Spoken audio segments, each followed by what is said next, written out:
კრებულის პირველი ესე ნეგატიური იდენტობა.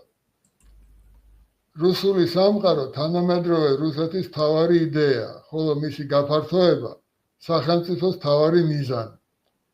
წინა გაბატონებული იდეებისგან განსხვავებით, როგორიცაა მართლმადიდებელი სამეფო, მესამე რომი, მართლმადიდებლობა, თვითმფრობელობა, ხალხურობა, კომუნიზმი, კლასობრივი ბრძოლა, პროლეტარული ინტერნაციონალიზმი, მსოფლიო რევოლუცია, რეალური სოციალიზმი. რუსული სამყარო ფერმხტალ არსებითი შინაარსის არ მქონე იდეა წარმოგვიდგება. ვიმეორე, რუსული სამყარო ფერმხტალ არსებითი შინაარსის არ მქონე იდეა წარმოგვიდგება. რუსეთი ახლა საერთოდაც აღარ იგივდება არანაირ ზოგად ცნებასთან, არამედ მხოლოდ საკუთარ თავთან, რუსეთთან როგორც ასეთთან. ამიტომ გაუგებარი რჩება საკუთარი თავის გარდა რისი გულისთვის უნდა ფართოვდებოდეს. ვლადისლავ სურკოვმა, რომელმაც რუსეთის პოლიტიკის ცენტრში რუსული სამყარო დააყენა, მართლაც არაფრით დაასაბუთა ის გარდა თავად გაფართოების სურვილისა. და ციტატა. რა არის რუსული სამყარო? ესაა იდეა, რომელიც ოდესღაც სახელმწიფო პოლიტიკის სტრუქტურაში შემოვიყვანეთ. შემდეგი ამოცანა იდგა, როგორ გვეთქვა იმპერიაზე გაფართოების ჩვენ სურვილზე ისე, რომ იმავდროულად მსოფლიო თანამეგობრობის კურთასმენა არ შეგველახა. აი აქ მინდა ეს ციტატა რუსულადაც წავიკითხო. საერთოდ აი ამ ესეების თარგმნის პროცესში ზოგან ქართულ ციტატას გვერდით რუსულ დედანს მივაწერ ხოლმე. ეს იმიტომაა საჭირო, რომ მსმენელმა და მკითხველმა ზუსტად ნახოს, იმიტომ რომ შეიძლება არ იყოს თითქოს ეს ადეკვატური ან ზუსტი ნათარგმნი და თვითონ არის ხოლმე შემთხვევები, როდესაც თვითონ ფრაზაში თითქოს რაღაც ორაზროვნება იმალება. და ამიტომ ქართულად როცა თარგმნის ადამიანი, შეიძლება ეს რაღაცა ნიუანსები გაიპაროს. ან რაღაცა ბოლომდე გასაგები არ იყოს, ბუნდოვანი დარჩეს. ამიტომ ზოგან, სადაც გონია, რომ საჭიროა ეს სიზუსტე, რუსულ цитатаსაც დაურთავ ხოლმე. და ეხლა რუსულად წავიკითხავ. Что есть русский мир? Это идея. Я ее когда-то ввел в структуру государственной политики. Была такая задача, как сказать об империи, о нашем желании расширяться, но при этом не оскорбить слух мирового сообщества. ეს არის Russia Today-ში масала გამოქვეყნდა სათაურით. Сурков рассказал о своем понимании русского мира. Როგორც იცით, ალბათ იცით, ბევრმა იცის ყოველ შემთხვევაში, რომ სურკოვი პუტინის მარჯვენა ხელი იყო და წლების მანძილზე მის თანაშემწედ მუშაობდა.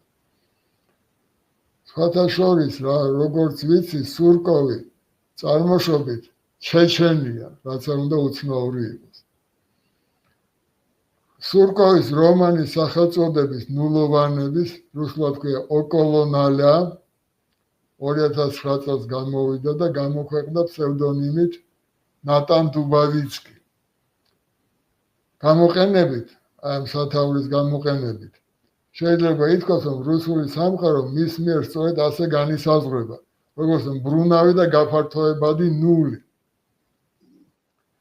და ახლა წავიკითხავ ეპსტეინის კომენტარს სკოლიოში აქ. ასევე შეიძლება გავიხსენოთ, რომ ხელისუფლებაში მიმავალი გზა პუტინისა და მისი კორპორაციისთვის დაიწყო სააგარაკო კოოპერატივ ოზეროდან, ოზერო ერქვა. ო0. მე ეხლა გავიგე, რომ ეს озеро ტბას კი არ ნიშნავს, რუსკაია озеро ხო ტბას ნიშნავს, არამედ ეს არის ო და ლათინურად ზერო, ო დეფისი და ზერო, озеро, ესე იწერება ეს სააგარაკო კოოპერატივი. ანუ ორმაგი 0, O0. ორმაგი 0, რომელიც 1996 წელს დააფუძნეს მომავალმა პრეზიდენტმა და მისმა მეგობრებმა. შემდეგ ქვეყანაში ხელმძღვანელი თანამდებობები რომ დაიკავეს. სტანისლავ ეჟი-ლეცის თქმით, 0 არაფერია, მაგრამ 2-0 უკვე რაღაცას ნიშნავს. ლეცი პოლონელი სატირიკოსია, ძალიან ცნობილი. ეს უკვე ჩემი შენიშვნა. ამ შემთხვევაში 2-0 ნიშნავს 1-0-ის მზაობას მთელი მსოფლიო მეორე ნულად აქციოს. ამას წერს ეპშტეინი. აქედან თავად პუტინის საპრეზიდენტო ვალების აქედანაა თავად პუტინის საპრეზიდენტო ვადების განულება და მისი მუდმივი მუქარა ბირთვული ომი დაიწყოს. ისტორიას უყვარს ასეთი ხუმრობები. აქ თავდება კომენტარი სკოლიოში. მაგზელებ ესეს კითხვას. რუსული სამყარო ფუძემდებულ დოქტრინად საბოლოოდ დამტკიცდა საიუბილეო 25 რუსული მსოფლიო სახალხო კრების მიმდინარეობისას. ეს რუსული მსოფლიო სახალხო კრება არის Всемирный русский народный собор. როცა ზუსტად ასე ერქვა, რუსული სამყაროს სინამდვილე და მომავალი და ჩატარდა 2023 წლის 28 ნოემბერს. სახელმწიფოსა და ეკლესიის მთავარ პირთა გამოსვლებში რუსული სამყარო მკაფიოდ განისაზღვრა როგორც რუსეთის მთელი ისტორიული გზის განზოგადება, მისი უმაღლესი ფასეულობა. პუტინმა განაცხადა და ისევ ციტატა. რუსული სამყარო ეს არის ძველი რუსეთი, მოსკოვის სამეფო, რუსეთის იმპერია, საბჭოთა კავშირი, ესაა თანამედროვე რუსეთი, რომელიც იბრუნებს, განიმტკიცებს და განამრავლებს თავის სუვერენიტეტს, როგორც მსოფლიო დერჟავა. ეს პუტინის და შემდეგ პატრიარქ კირილეს ციტატები მოყვანილია რუსეთის ფედერაციის ოფიციალური საიტიდან, kremlin.ru.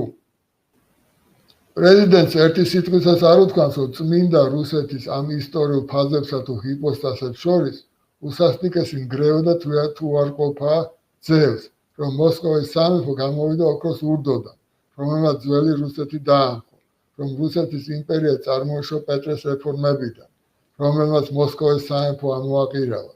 საბჭოთა კავშირი ესაა რუსეთის იმპერიის რევოლუციური უარყოფა.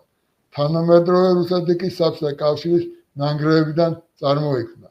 გამოდის, რომ რუსული სამყარო ამ ისტორიული მდგენელების შემონათვალში გეოპოლიტიკური აბსტრაქციაა, რომელიც გაერთიანებულია მხოლოდ და მხოლოდ ტერიტორიისა და მოსახლეობის ეთნიკური კუთვნილებით და რომელსაც არ გააჩნია არავითარი სხვა იდენტობა გარდა თავად ყოფნისა, რომელიც გვიწია საბოი.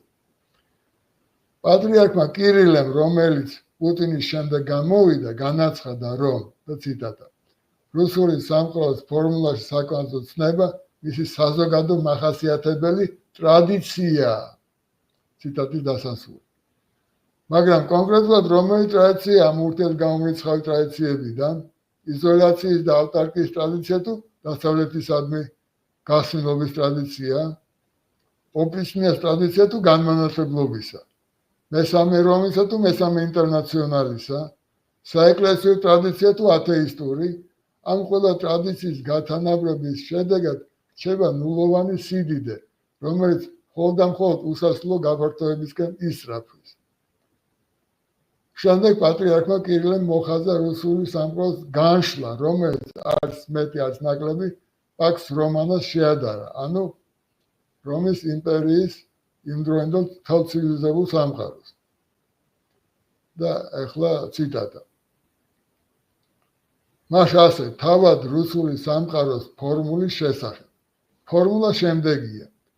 კულტურული მრავალფეროვნება რომის სამყაროდან რუსულ სამყარომდე.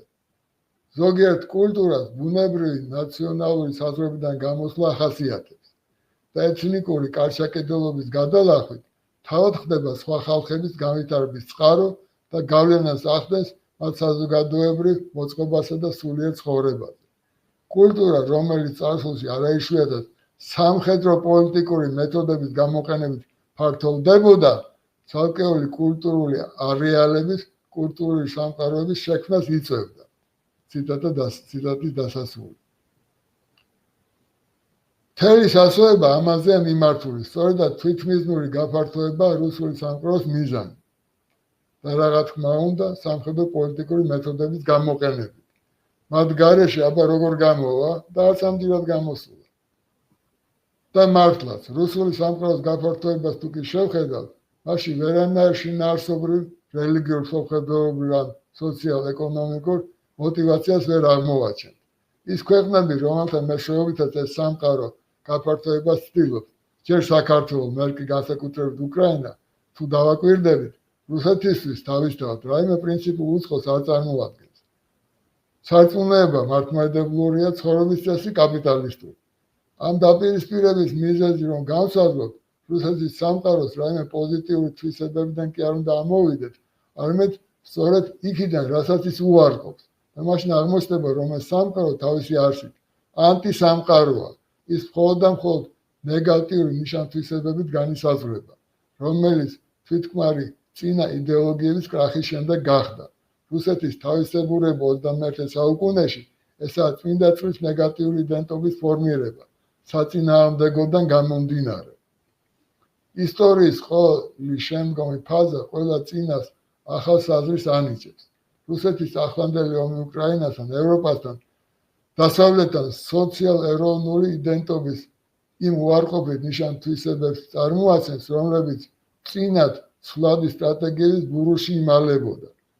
მოსკოვია ხან მართლმადიდებლური სულიერების ბასტიონად აცხადებდა, ხანაც რუსეთის იმპერია ყველა სლავური ხალხის გაერთიანებას ცდილობდა, ევროპის სათავეში დადგომა სურდა, ხანაც საბჭოთა ლამობდა მთელი კაცობრიობა ყველაზე მოწინავე სწავლების წყალებში, დროშის ქვეშ დაეყენებინა კაპიტალიზმი პირისაგან მიწის აღეგავა, ახლა სქემა გამარტივდა.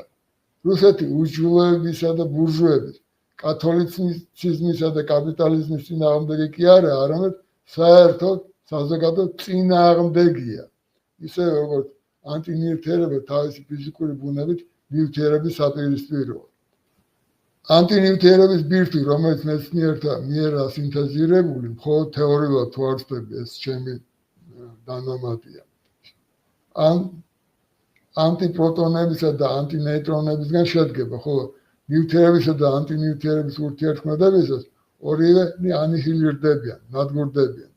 ამის გასად რუსეთის საუკუნეების განმავლობაში თავის თავში ისტორიულ ანტინივთიერებას გამოიმუშავებდა, რომელიც ახლა გარემონცველ სამყაროსთან შეჯახებაში მოდის და მას აფეთქების ჯაჭვურ რეაქციაში განადგურებას უქადის.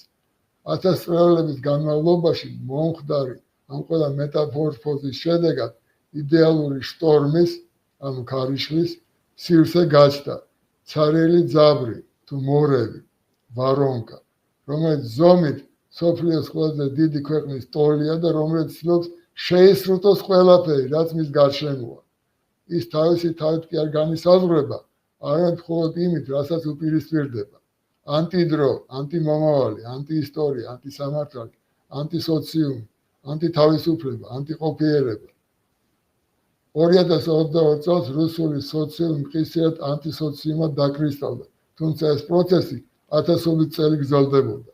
ეს სოციალური ანტინივთიერება თავის ფიზიკურ ეკვივალენტს ფლობს, ბირთვულ იარაღს. ჩვეულებრივ ამბობენ ხოლმე, რომ ესა თუ ის ქვეყანა გაიჩენს აბზავოდიცა ბირთვულ იარაღს, მაგრამ ასევე შეიძლება ითქვას, რომ ბირთვული იარაღი თავად იჩენს ქვეყანას. ядерное оружие обзаводится своей страной, რომელიც ანტის ისეთ მდგომარეობამდე მომწიფდა, რომ მთელი სამყაროს და ასევე თავის განადგურება შეუძლია. აქ მთავრდება პირველი ესე.